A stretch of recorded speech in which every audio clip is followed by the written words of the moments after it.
बच्चों, आज हम क्लास 11th का चैप्टर नंबर 4 जो है chemical bonding and molecular structure उसको पढ़ेंगे। चैप्टर का नाम है आपका केमिकल बॉन्डिंग एंड मॉलिक्यूलर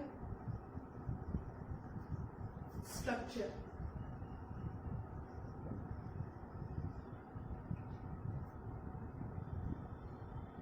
पढ़ना क्या क्या है इसमें, पहली बात समझेंगे कि ये केमिकल बॉन्डिंग होती क्या है, कितने टाइप की बॉन्डिंग होती है, क्यों बॉन्डिंग केमिस्ट्री में पढ़ना जरूरी है, और उसके बाद समझेंगे इन बॉन्डिंग से जो अलग अलग टाइप के बॉन्डिंग पढ़ेंगे उनसे कितने टाइप की मॉलिक्यूलर स्ट्रक्चर आपके फॉर्म होते हैं, इनकी बेसिक थ्योरीज हैं कुछ, वो पढ़ेंगे। तो सबसे पहले समझते हैं कि केमिकल बॉन्डिंग या कहें कि बॉन्डिंग क्या है। बॉन्डिंग बेसिकली किन्हीं भी एटम्स के बीच में या आयंस के बीच में मिलती है। एटम्स और आयंस को बांधे रखने के लिए उनको एक फोर्स प्रोवाइड करती है, that force is force of attraction. उस फोर्स को आप कहेंगे फोर्स ऑफ अट्रैक्शन। ये फोर्स ऑफ अट्रैक्शन ही किसी भी मॉलिक्यूल को बनाने के लिए रिस्पॉन्सिबल होता है। क्यों? क्योंकि कोई भी एटम्स या आयंस इसी फोर्स ऑफ अट्रैक्शन की वजह से क्या फॉर्म करते हैं, बॉन्ड फॉर्म करते हैं। और ये जो बॉन्ड होते हैं ये बेसिकली दो टाइप के पढ़ने हैं हमें। पहला पढ़ना है हमें इंटर एटॉमिक बॉन्ड्स,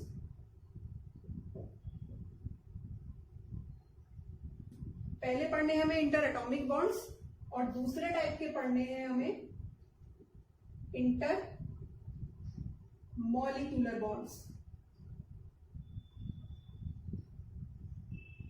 ठीक, इंटर मॉलिक्यूलर और inter atomic. Inter atomic bonds जो एटम के लेवल पर होंगे, ठीक, जो किन्हीं भी दो एटम्स को बांधे रखेंगे, और मॉलिक्यूलर बॉन्ड्स जो अलग अलग मतलब मोर देन वन मॉलिक्यूल्स को आपस में बांधे रखने का काम जो करते हैं, that is inter molecular bond. ये मॉलिक्यूलर लेवल पर होंगे और ये एटॉमिक लेवल पर होंगे। खास बात समझिए यहाँ पर, जो एटॉमिक बॉन्ड्स होते हैं वो ज्यादा स्ट्रॉन्ग बॉन्ड होंगे,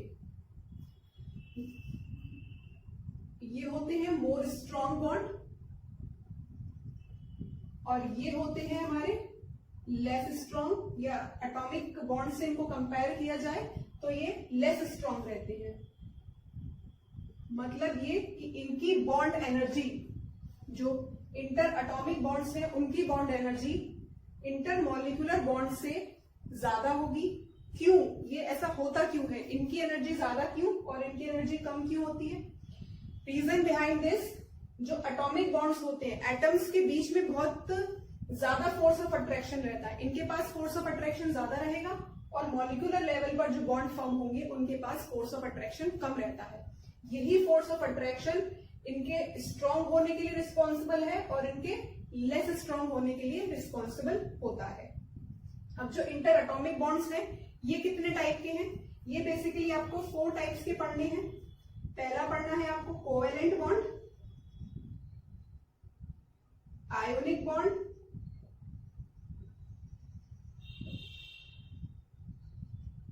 कोवेलेंट, आयनिक। थर्ड पढ़ना है आपको मेटालिक बॉन्ड, और फोर्थ आपको पढ़ना है कोवेलेंट बॉन्ड का ही एक टाइप कहलाता है ये, लेकिन हम इसको अलग से पढ़ेंगे, दैट इज कोऑर्डिनेशन बॉन्ड। अब आते हैं इंटरमॉलिक्यूलर बॉन्ड्स के ऊपर। इंटरमॉलिक्यूलर बॉन्ड कितने टाइप के होते हैं? ये भी बेसिकली आपको 2 टाइप के पढ़ने हैं। पहला है आपका वॉन डेर वाल फोर्सेस, और दूसरा आपको पढ़ना है हाइड्रोजन बॉन्ड।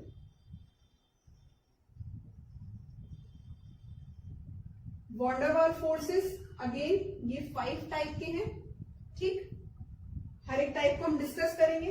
दूसरा आता है आपका हाइड्रोजन बॉन्ड, ये अगेन 2 पार्ट्स में डिवाइडेड है आपके। एक होता है inter molecular hydrogen bond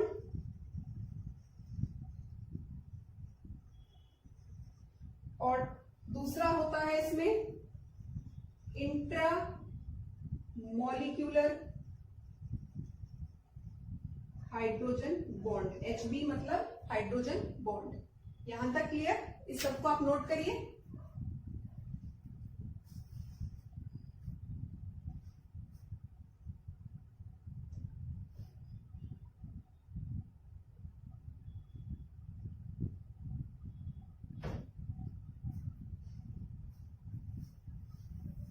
in अलग अलग टाइप के बॉन्ड्स के अलावा आपको इसमें कुछ 4 थ्योरीज भी पढ़नी है।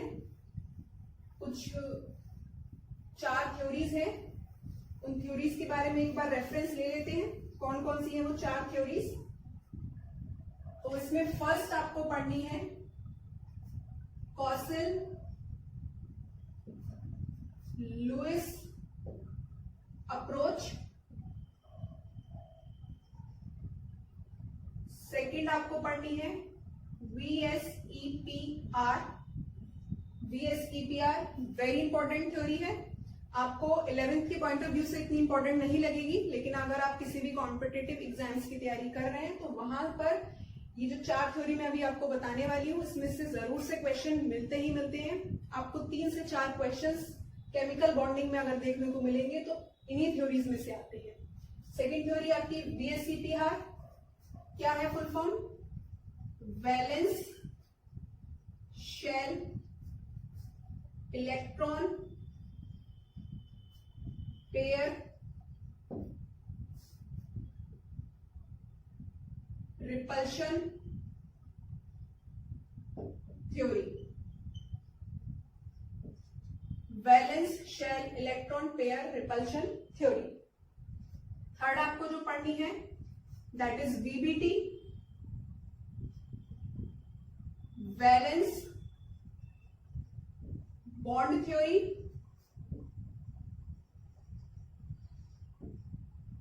और लास्ट आपको जो इसमें पढ़नी है दैट इज MOT। ये है आपकी मॉलिक्यूलर ऑर्बिटल थ्योरी। ये 4 थ्योरी आपको इसमें पढ़नी है, नोट करिए।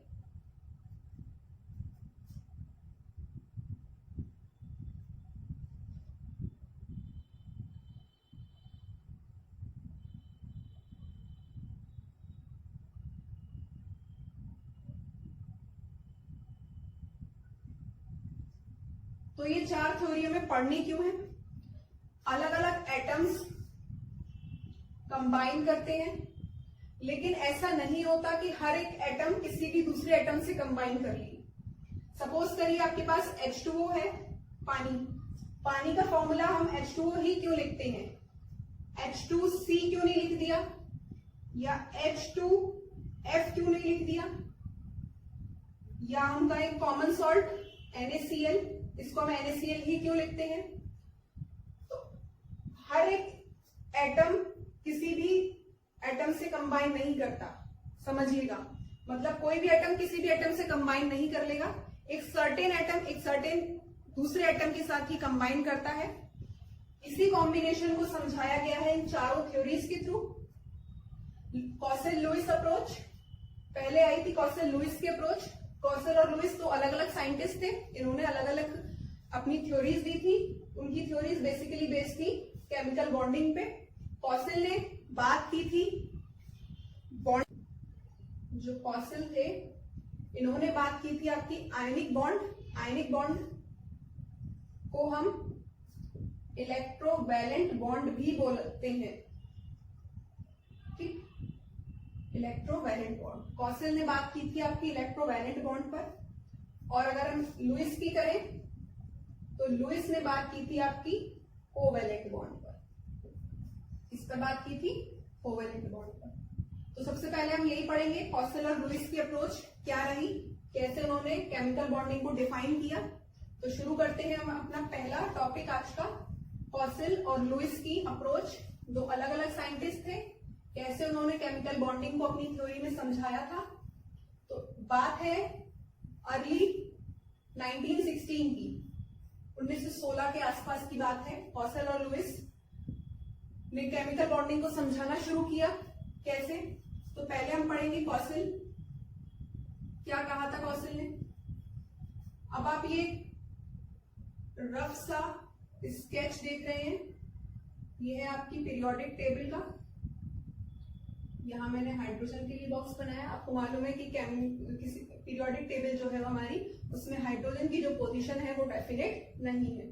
ठीक, ये हो गया हमारा हाइड्रोजन, ये एस ब्लॉक, ये पी ब्लॉक, ये डी, और नीचे यहां आता है हमारा लैंथेनाइड्स और एक्टेनाइड्स, वो है हमारे F block elements. P block में लास्ट जो ग्रुप होता है, ये ग्रुप क्या रिप्रेजेंट करता है आपका, नोबल गैसेस को। इनके आउटर मोस्ट शेल में 8 इलेक्ट्रॉन होते हैं, इनका ऑक्टेट पूरा होता है। उससे जस्ट पहले वाला जो ग्रुप है, ये ग्रुप क्या रिप्रेजेंट करता है आपका, हैलोजेंस। हैलोजेंस को क्लोरीन, फ्लोरीन, ब्रोमीन, आयोडीन, ये आपके हैलोजेंस। इसके आउटर मोस्ट शेल में कितने इलेक्ट्रॉन होंगे, 7 इलेक्ट्रॉन। अब आते हैं एस ब्लॉक पर। एस ब्लॉक में जो हमारा फर्स्ट ग्रुप है, पीरियोडिक टेबल का फर्स्ट ग्रुप है, वो क्या रिप्रेजेंट करता है आपका, एल्काइल मेटल्स। इनके आउटर मोस्ट शेल में कितने इलेक्ट्रॉन्स, 1 इलेक्ट्रॉन। आपके सामने पीरियोडिक टेबल का एक rough diagram, S block, P block, D और एफ। हमें एफ ब्लॉक से अभी कोई मतलब नहीं, इसको हम हटा दें। या एस ब्लॉक में फर्स्ट ग्रुप जो है वो एल्काइल मेटल्स, इनके आउटर मोस्ट शेल में 1 इलेक्ट्रॉन। पी ब्लॉक में आते हैं। पी ब्लॉक में लास्ट जो ग्रुप है वो है आपका 8th ग्रुप, नोबल गैसेस है, 8 इलेक्ट्रॉन इनके पास, halogens, 7 electron outer most shell में। हमें इन्हीं 3 चीज पर फोकस करना है कॉसिल की अप्रोच को समझने के लिए। होता क्या है कि एस ब्लॉक से अगर हमें नोबल गैसेस में जाना है तो आउटर मोस्ट शेल में 1-1 इलेक्ट्रॉन बढ़ता जाएगा। यहां वेरिएबल वैलेंसी शो होती है डी ब्लॉक में, ये हमें मालूम है, लेकिन अभी हम सिर्फ फोकस करेंगे इन्हीं 3 चीजों पर। हैलोजन से नोबल गैसेस में जाने के लिए 1 इलेक्ट्रॉन। एक एग्जांपल के थ्रू समझते हैं। एल्काइल मेटल्स में हमने ले लिया सोडियम। सोडियम का एटॉमिक नंबर होता है 11। इलेक्ट्रॉनिक कॉन्फ़िगरेशन करेंगे 1s2, 2s2, 2p6, 3s1। ये आपका एल्काइल मेटल्स का। अब आते हैं, कोई एक हैलोजन ले लिया हमने, हैलोजन लिया यहाँ पर chlorine, atomic number 17। Electronic configuration करेंगे 1s2, 2s2, 2p6, 3s2, 3p5, 6, 4, 10, ये 17। ठीक, अब इनका वैलेंस शेल कौन सा है? वैलेंस शेल वो शेल जिसके इलेक्ट्रॉन्स किसी भी केमिकल रिएक्शन में पार्टिसिपेट करते हैं। तो सोडियम का जो वैलेंस शेल इलेक्ट्रॉन है वो 3s1 है। आउटर मोस्ट शेल में कितने इलेक्ट्रॉन्स हैं इसके? 1 इलेक्ट्रॉन। क्लोरीन की बात करें तो इसका valence shell 3s2, 3p5। Outer most shell में 7 इलेक्ट्रॉन। अब किसी भी एलिमेंट की ये कोशिश रहती है कि उसका ऑक्टेट पूरा हो जाए और वो नोबल गैस का कॉन्फ़िगरेशन अटेन कर ले। किसी भी एलिमेंट की ये कोशिश रहती है कि वो नोबल गैसेस की तरह स्टेबल हो जाए। कब तक केमिकल रिएक्शन में पार्टिसिपेट करेगा? जब तक उसके आउटर मोस्ट शेल में 8 इलेक्ट्रॉन ना हो जाए। सोडियम के पास 1 इलेक्ट्रॉन है। अगर वो 1 इलेक्ट्रॉन आपका दे देगा तो इसके आउटर मोस्ट शेल में हो जाएंगे 8 इलेक्ट्रॉन। वही अगर हम क्लोरीन की बात करें, अगर इसमें एक इलेक्ट्रॉन ऐड हो जाए तो उसका आउटर मोस्ट शेल पूरा हो जाएगा, तो ये भी स्टेबल हो जाएगा। होता क्या है कि सोडियम आपका एक इलेक्ट्रॉन निकाल देता है और बना लेता है Na+। एक इलेक्ट्रॉन निकालकर क्या बना लिया? Na+।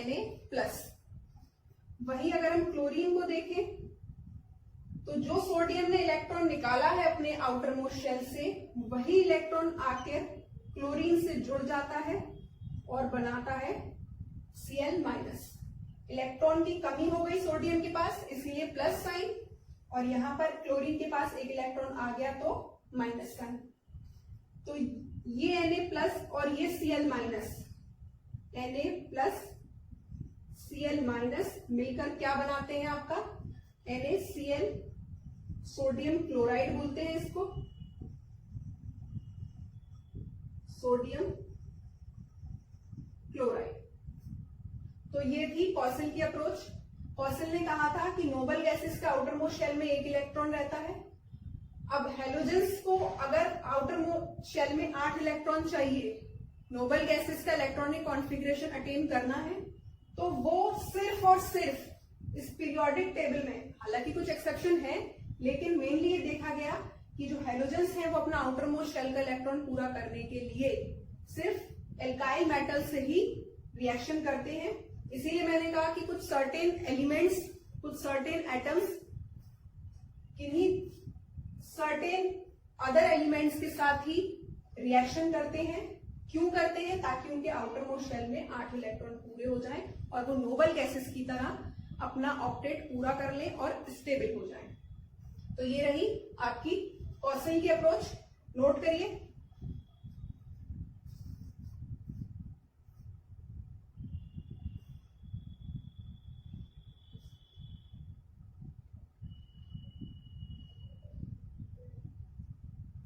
अब ये जो कॉसल ने समझाया था, Na+ और Cl- मिलाकर NaCl बना रहे हैं। अब इधर कौन सा बॉन्ड फॉर्म हुआ? एक प्लस है, एक माइनस है, कौन सा बॉन्ड फॉर्म होगा? आयंस है ये, सोडियम आयन और क्लोरीन आयन। तो इनके बीच में जो बॉन्ड फॉर्म होगा वो कहलाता है आयोनिक बॉन्ड।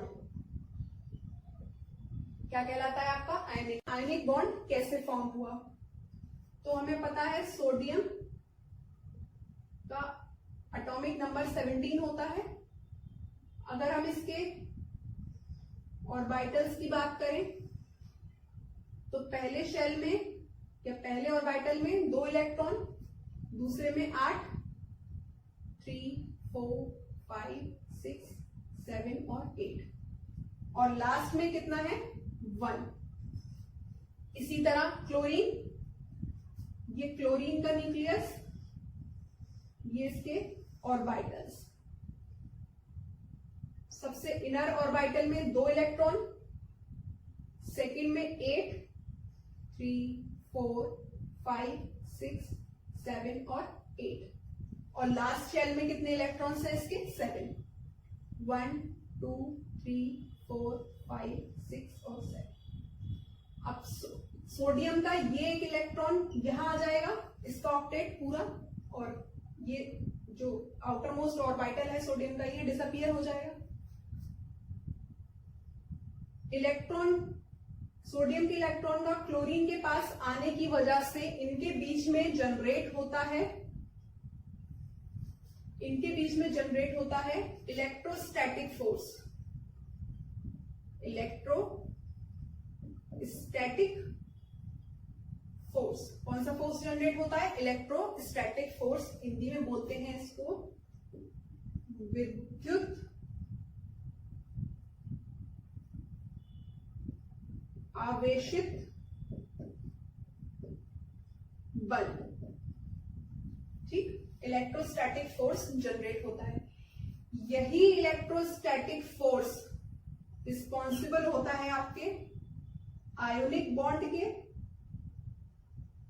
और या इसको बोलते हैं हम इसको इलेक्ट्रोवैलेंट बॉन्ड।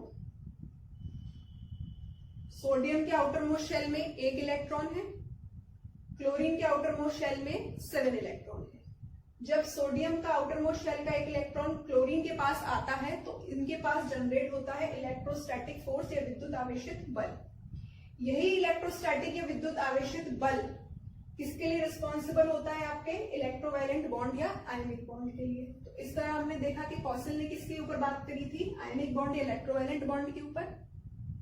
अब आते हैं हम इसके लुईस के अप्रोच पर। लुईस ने कैसे समझाया था कोवैलेंट बॉन्ड को, और देखते हैं।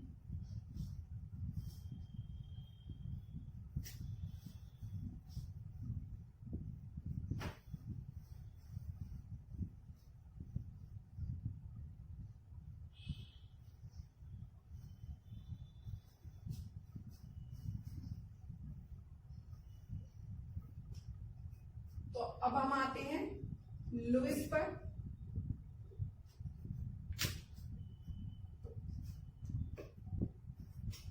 लुईस ने बात करी थी मेनली कोवैलेंट बॉन्ड के ऊपर।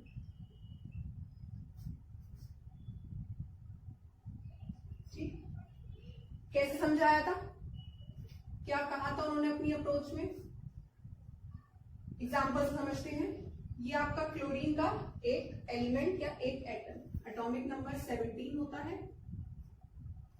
1s2, 2s2, 2p6, 3s2 और 3p5।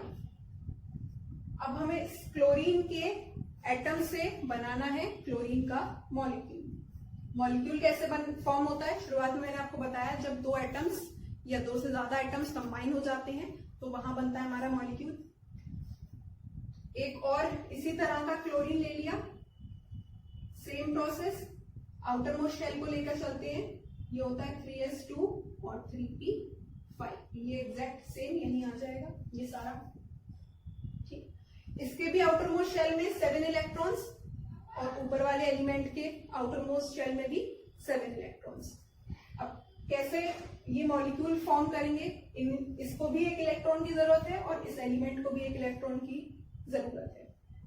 होता क्या है, लुईस ने क्या कहा था, वही आपकी ये पीरियोडिक टेबल, नोबल गैसेस, इनके आउटर मोस्ट शेल में 8 इलेक्ट्रॉन। ठीक है, अब हेलोजन्स है, क्लोरीन हेलोजन है, आउटर मोस्ट शेल में 7 इलेक्ट्रॉन है। तो लुईस ने कहा था कि जो नोबल गैसेस के आउटर मोस्ट शेल के जो इलेक्ट्रॉन्स होते हैं वो किसी भी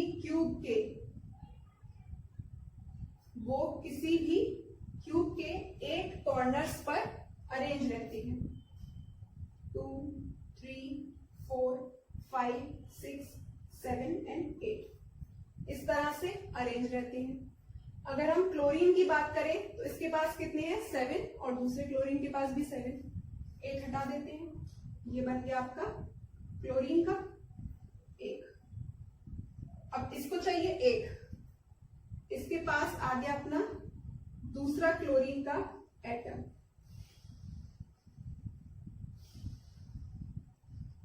इसके पास कितने होंगे? 7 हम अरेंज करते हैं।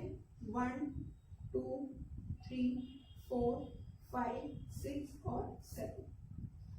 समझिए, यहां पर इस क्लोरीन के पास 7 इलेक्ट्रॉन्स और इस क्लोरीन के पास भी 7।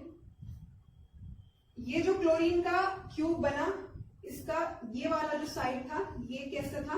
एम्प्टी था, इसके पास इलेक्ट्रॉन की कमी थी, इलेक्ट्रॉन नहीं था। अगर हम दूसरे वाले क्लोरीन की बात करें तो इसका ये वाला साइड कैसा था? एम्प्टी था। अब दोनों क्लोरीन ने क्या किया?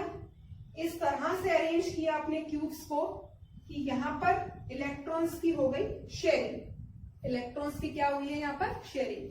मतलब इसके पास एक इलेक्ट्रॉन की कमी थी, इसके पास भी इलेक्ट्रॉन की कमी थी। इन दोनों ने अपने क्यूब्स को इस तरह से अरेंज किया कि यहाँ पर शेयरिंग हो गई इलेक्ट्रॉन्स की, और इन क्यूब्स के जो 8 कॉर्नर्स थे उन 8 कॉर्नर्स पर 8 इलेक्ट्रॉन आ गए। तो इन शेयरिंग से जो बॉन्ड बना इन इलेक्ट्रॉन्स की शेयरिंग से जो बॉन्ड बनेगा, bond formed by sharing electrons, ये बॉन्ड कैसा, कौन सा बॉन्ड होगा आपका, कोवैलेंट बॉन्ड। ये बॉन्ड कहलाएगा आपका कोवैलेंट बॉन्ड। लुईस ने एक और बात कही थी, एक छोटी सी चीज और ऐड कर लीजिए इसमें, कि जो पहले इसका स्ट्रक्चर बनाते हैं, जो इसका ये, ठीक, ये क्लोरीन का एटम, इसका न्यूक्लियस, और इनर शेल में 2, उससे बाहर वाले में 8 इलेक्ट्रॉन्स, 3, 4, 5, 6 और 7, ये 8। ये वाला जो पार्ट है, nucleus plus inner most shell, ये शेल कहलाएगा न्यूक्लियस प्लस इनर इलेक्ट्रॉन, ये मिलकर कहलाते हैं क्रिनल्स। यहां लिख देती हूं, ये कहलाते हैं आपके क्रिनल्स। और जो आउटर मोस्ट शेल के इलेक्ट्रॉन्स होते हैं वो किसी भी केमिकल, आप देख ही सकते हैं, किसी भी केमिकल जो रिएक्शन में पार्टिसिपेट करते हैं। यहां खत्म हुई हमारी कॉसेल और लुईस की अप्रोच। नेक्स्ट लेक्चर में हम इसका लुईस डॉट स्ट्रक्चर पढ़ेंगे। वेरी इंपॉर्टेंट है लुईस डॉट स्ट्रक्चर, काफी क्वेश्चंस फ्रेम हो जाते हैं आपके होम एग्जामिनेशन में भी, और अगर आप किसी कॉम्पिटिटिव एग्जाम्स की तैयारी कर रहे हैं वहां भी जो लुईस का डॉट स्ट्रक्चर है और इसके साथ ही ऑक्टेट रूल है, वहां से कई तरह के क्वेश्चंस आपके फ्रेम हो सकते हैं। तो अगर आपको वीडियो पसंद आया हो तो प्लीज लाइक एंड शेयर, और अगर किसी भी तरह का फीडबैक या कुछ कमी लगी हो तो आप नीचे कमेंट सेक्शन में मुझे जरूर से बताइएगा। Thank you.